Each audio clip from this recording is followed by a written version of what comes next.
I'm Venice from Flip Japan and welcome to episode 2 of our Japan trip planning series. If you haven't watched episode 1 yet, where we introduce a full step-by-step game plan, definitely go check it out. But for now, let's dive into today's topic, when to go to Japan. This is usually one of the very first decisions you need to make when planning your trip, and it kind of sets a tone for everything else. Now, if your travel dates are already fixed, maybe it's school holidays, annual leave, or just the only time that works, that's totally fine. One of the great things about Japan is that there's something amazing to experience no matter what month you're here.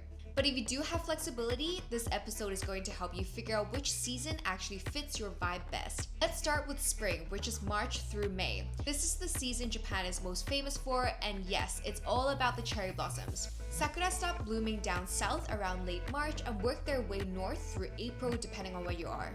It's really beautiful. People go out for hanami, which is flower viewing picnics.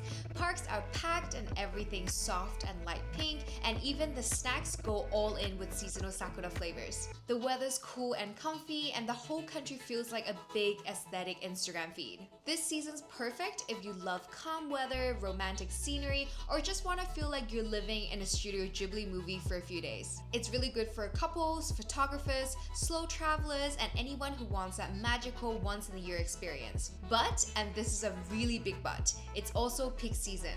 That means higher prices, bigger crowds, and hotels that book out fast. If cherry blossoms are high on your wish list, you want to plan and book early to lock things in.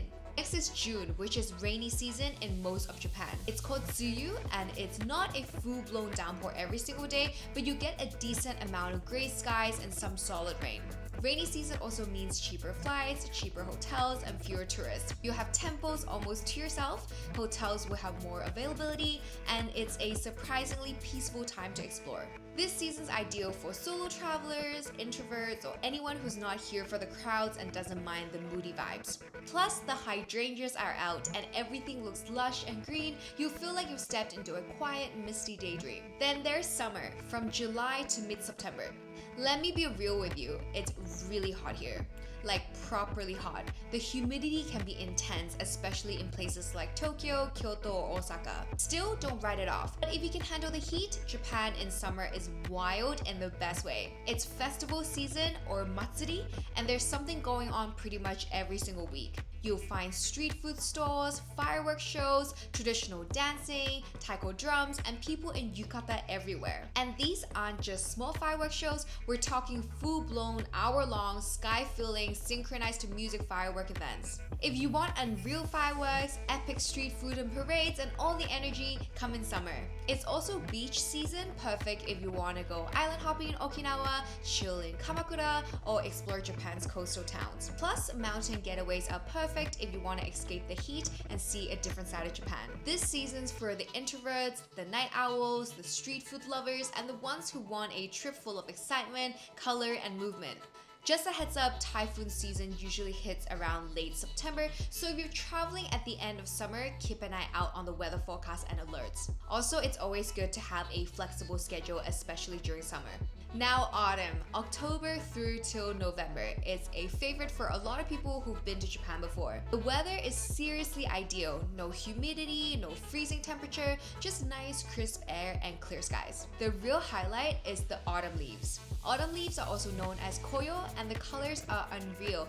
Reds, golds, oranges that take over the countryside, temple gardens, and mountain trails. This is a dream season for hikers, nature lovers, anybody who's into traditional culture and slower travel. It's also amazing for foodies because harvest season means fresh produce, seasonal dishes, roasted sweet potatoes, and all the good stuff. You can spend your days wandering around the quiet paths in the countryside, exploring temples with golden maple leaves, and ending it all with a warm meal somewhere cozy. It's chill, it's beautiful, and way less crowded than spring. Finally, we've got winter, which runs from December through to early March. If you're into snow, skiing, or snowboarding, this is your moment. Japan's ski resorts, especially in Hokkaido and northern region of Japan, are world-class when it comes to powder snow.